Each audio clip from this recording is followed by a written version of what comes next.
Welcome to bird media. నేను మీ పవన్ కృష్ణమూర్తి. అరాకొర అప్పుడప్పుడు పట్టుబడుతున్నటువంటి సంఘటనలు.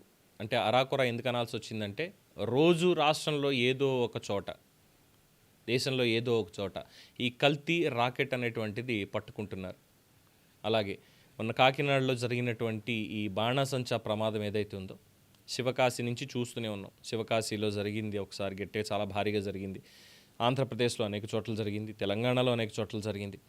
మొన్న ఈ సామర్లకోటలో జరిగినటువంటిది, అంటే కాకినాడ దగ్గర జరిగినటువంటి ఈ ఈ బాణసంచా ప్రమాదం తర్వాత మళ్ళీ ఇంకొక చోట, వేరే రాష్ట్రంలో ఇంకొక చోట జరిగింది. అక్కడ కూడా 20 మంది చనిపోయారు. ఈ కల్తీ జరుగుతూనే ఉంది, బాణసంచా ప్రమాదాలు జరుగుతూనే ఉన్నాయి. కానీ అధికారులు ఎక్కడున్నారు? అధికారులు ఉన్నారు, లేకపోలేదు. మనకి న్యూస్ వస్తోంది అంటేనే అధికారులు తీసుకొచ్చేదాన్ని బట్టే కదా. వాడెవడో వెల్లుల్లి పేస్ట్ని కలిపాడు కెమికల్స్ తోటి అని చెప్పి, లేదంటే పాలు తయారు చేశారని, లేదంటే ఇంకో చోట టీ పొడి తయారు చేశారని, కాఫీ పొడి తయారు చేశారని, ఇలా ప్రతిదీ కల్తీ వాళ్ళు పట్టుకుంటున్నారు. అంటే సమాచారం చివరాఖరికి ఎక్కడికో వెళ్ళి ఆ తర్వాత జరుగుతోంది. కానీ దానికి సంబంధించినటువంటి ఈ చైన్ అనేటువంటిది మాత్రం ఎక్కడ బ్రేక్ అవ్వట్లేదు. సో ఇక్కడ అధికారులు లేరు. కల్తీ కామన్, ఈ బాణసంచా దుకాణాలకు సంబంధించింది కామన్. ఎందుకంటే వాళ్ళ మీద ఒక నిఘా అనేది ముందు నుంచి పెట్టాలి. సీసీటీవీ ఫుటేజ్లు అనేవి వాళ్ళ దగ్గర ఉండాలి. ఎంతమంది పనిచేస్తున్నారో రికార్డ్స్ ఇవ్వాలి. దానికి తగ్గ ఎక్విప్మెంట్ వాళ్ళకు ఉందా లేదా, ప్రమాదకరమైనటువంటి చేస్తున్నప్పుడు. బాణసంచా అంటే ప్రమాదంతో కూడుకున్నటువంటిదే. చిన్న నిప్పురవ చాలు, ఇలా స్పార్క్ వస్తే చాలు, మొత్తం తగలబడిపోద్ది.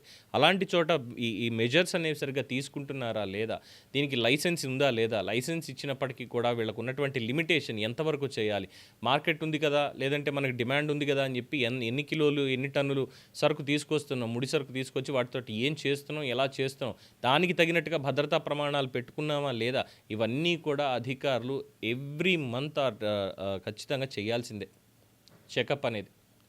ఎక్కడెక్కడ ఏం కొనుక్కొస్తున్నారు ఇవన్నీ కూడా వాళ్ళకి చెప్పి, సార్ మాకు ఇంత ఆర్డర్ ఉండాలి, మాకు ఇంత వస్తుంది, ఇంత కావాలి, మీరు పర్మిషన్ ఇవ్వాలి, పర్మిషన్ లెటర్ ఉంటే తప్ప ఇంత భారీ స్థాయిలో చేయడానికి లేదు అనేటువంటి రూల్ పాస్ చేయాలి. ఇవన్నీ చేయక ఇచ్చేసిన సర్టిఫికెట్, ఏదో చిన్న కుటీర పరిశ్రమ పెట్టుకున్నాడు, 10 మందికి ఉపాధి వస్తుంది, అక్కడ వరకు మంచిదే. కానీ అది అయిన తర్వాత వీళ్ళు చేసేటువంటి పనులతో ఏమవుతుంది? జరిగేది ఇది. ఇక్కడ ఎవరిని తప్పట్టాలి? లేని వ్యవస్థలనా, లేదంటే ప్రజలనా? కల్తీకి సంబంధించి ఫుడ్ సేఫ్టీ ఇన్స్పెక్టర్లు అనేటువంటి వాళ్ళు ఉన్నారు అనేది ఏమైనా ఉందా? ఇటీవల తెలంగాణలో వరుసగా చేసుకుంటూ వెళ్తున్నారు. పెద్ద పెద్ద రెస్టారెంట్లను వాటిలోనూ క్లెన్లీనెస్ అంటే శుభ్రత ఎలా ఉందనే చూస్తున్నారు తప్పితే, వాళ్ళు ఎక్కడి నుంచి ఆయిల్స్ తెస్తున్నారు, ఎక్కడి నుంచి కూరలు తెస్తున్నారు, ఎక్కడి నుంచి మీట్ తెస్తున్నారు, ఎక్కడి నుంచి మొత్తం వాళ్ళకి కావాల్సినటువంటి సరుకులు ఎక్కడి నుంచి తెస్తున్నారు, అందులో క్వాలిటీ ఉందా లేదా, ఎంతమంది పట్టించుకుంటున్నారు? ఎంతమంది పట్టించుకుంటున్నారు? సో దీనికి ఏమవుతుంది? ప్రజల ప్రాణాలే బలవుతున్నాయి. అంటే అధికారులు వాళ్ళ పనులు వాళ్ళు చెయ్యక, మంచినీళ్ళ కల్తీ అని కూడా లేదు, మంచినీళ్ళు కలుషితం అయిపోయాయి. మరి ఆ ట్యాంకర్లు ఎవరు క్లీన్ చేస్తున్నారు, ఆ ప్రాసెస్ అనేది ఎవరు చూస్తున్నారు, బాధ్యత అనేది ఉందా లేదా? పైగా అంటే ఆ ప్రభుత్వంలో చేసినటువంటి పనులకి ఈ ప్రభుత్వం వచ్చిన తర్వాత మమ్మల్ని పని చేయనివ్వట్లేదండి, హోల్డ్లో పెట్టమంటున్నారు అంటారు. మరి అప్పుడు ప్రభుత్వాన్ని కూడా అనాలి కదా. ఏ ప్రభుత్వం అయితేనే ప్రజల ప్రాణాలతో చెలగాటమాడేటప్పుడు చర్యలు తీసుకోలేనప్పుడు చట్టాలు చేయకూడదు, అది పాయింట్. సో ప్రజలు కూడా ఆలోచించుకోవాలి. జరుగుతున్నటువంటి కల్తీలోను, లేదంటే ఈ మొత్తం సంఘటనలోను అధికారులు ఎక్కడున్నారు, పర్యవేక్షణ ఎక్కడ ఉంది, ఎక్కడ కొరవడుతోంది? ఇందుకే కదా వాళ్ళకి జీతాలు ఇచ్చేది, వాళ్ళకి డ్యూటీలు ఇచ్చేది, దీనికేనా? ఖాళీగా ఉండడానికా, లేదంటే నిర్లక్ష్యంగా ఉండడానికా? నేను చెప్పను, నేను ఒక లైసెన్స్దారుణ్ణి, నాకు సపోజ్ 100 రూపాయల ఆర్డర్ వచ్చింది, 100 రూపాయలకే నాకు లిమిట్ ఇచ్చారు ప్రభుత్వం వారు. కానీ 100 రూపాయల ఆర్డర్ చేసిన తర్వాత దాన్ని చూసి నచ్చి వాళ్ళు ఇంకొక 1000 రూపాయలకి ఆర్డర్ ఇచ్చారు. కానీ ప్రభుత్వం నాకు ఇచ్చింది కేవలం 100 రూపాయలకి మాత్రమే. నేను తీసుకొచ్చేస్తా, సరే ఎక్కడి నుంచి అని తీసుకొచ్చేస్తా, ఆ డిమాండ్ ఇంకే ఉంది, నేను బిజినెస్ మ్యాన్ని, వాళ్ళ క్వాలిటీని మెచ్చేసుకున్నారు కాబట్టి నేను వెళ్ళి తెచ్చేస్తా. తెచ్చేసిన తర్వాత నేను అక్కడ ఏమైనా ప్రికాషన్స్ ఇవన్నీ తీసుకుంటానా అంటే ముడిసరికే అయిపోయింది, నాకేం మిగిలింది? నాకు మిగలాలంటే తక్కువలో ఉన్న వాళ్ళని చేయించుకోవాలి, తక్కువ జీతానికి వచ్చేటువంటి వాళ్ళని ఇంకోటి మొత్తానికి చేయించుకోవాలి, అక్కడే ఉంచి చేయించుకోవాలి. సో ఎక్కువ పని చేయాలి, నా స్వార్థం నాకుంది. దీన్ని గమనించాల్సినటువంటిది అధికారులే కదా.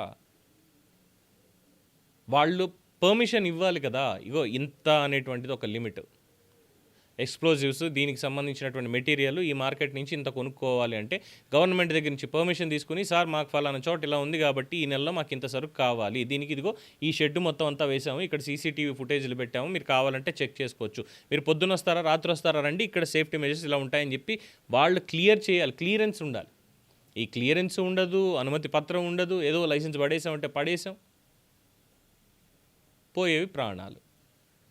ఇలా ఎక్కడికక్కడ నిర్లక్ష్యం అనేది ఖచ్చితంగా కనిపిస్తోంది. మరి అది ఎప్పటికి క్లియర్ చేసుకుంటారో అధికారులు కానీ ప్రభుత్వం కానీ. ప్రజల్ని మాత్రం ఇక్కడ నిందించొద్దండి. ప్రజల తప్పు ఉండదు. ముందు ఖచ్చితంగా మీరు చేసేటువంటి పనుల్లోనే, మీరు చెయ్యనటువంటి పనుల్లోనే ఉంటుంది తప్పు. అది గమనించుకోవాలి. సో కొంతమందిని, అందరినీ అని కాదు, ఎంతోమంది అధికారులు వెళ్తారు చేస్తారు, కానీ వాళ్ళ పై వాళ్ళు ఆపేసినటువంటి సందర్భాలు కూడా ఉంటాయి. ఇలాగా అందులో కూడా తప్పట్టడానికి లేదు చాలామందిని. కానీ ఒక సిస్టమ్ అనేటువంటిది సిస్టమేటిక్గా పనిచేయాలి కదా. అది వదిలేసి ఆ రోజు ఏదో జరిగింది వెంటనే నలుగురిని సస్పెండ్ చేసేసారు, అక్కడే ఆగ్రహం వ్యక్తం చేశారు. మరి అంతకుముందే అక్కడ డిస్ట్రిక్ట్ కలెక్టర్ గారు కావచ్చు, ఎస్పీ గారు కావచ్చు, లేదంటే మిగతా వాళ్ళు కావచ్చు, అక్కడ అలా ఫలానా ఫ్యాక్టరీ ఒకటి ఉంది, ఇలాగా మందుగుండు తయారు చేస్తారు, దాంట్లో బాణసంచా తయారు చేస్తారు అని చెప్పి వీక్లీ ఇన్స్పెక్షన్ కన్నా ఒకసారి వెళ్ళాలి కదా. అసలు ఏం చేస్తున్నారు? ఎందుకంటే ఇట్స్ అ డేంజరస్ వర్క్. వెళ్ళాలి కదా ముందు అక్కడికి. ఇది చేయలేదు కాబట్టి అధికారులు లేరు అనాల్సి వస్తుందని ప్రజల అభిప్రాయం. చూద్దాం, అట్లీస్ట్ ఇప్పటి నుంచైనా మార్పు అనేది వస్తుందా, ఆ మార్పుతోటి ప్రజలు ఆనందంగా ఉంటారా అని. దీని మీద మీ అభిప్రాయం తెలియచేయండి. చూస్తూనే ఉండండి ది బర్డ్ మీడియా.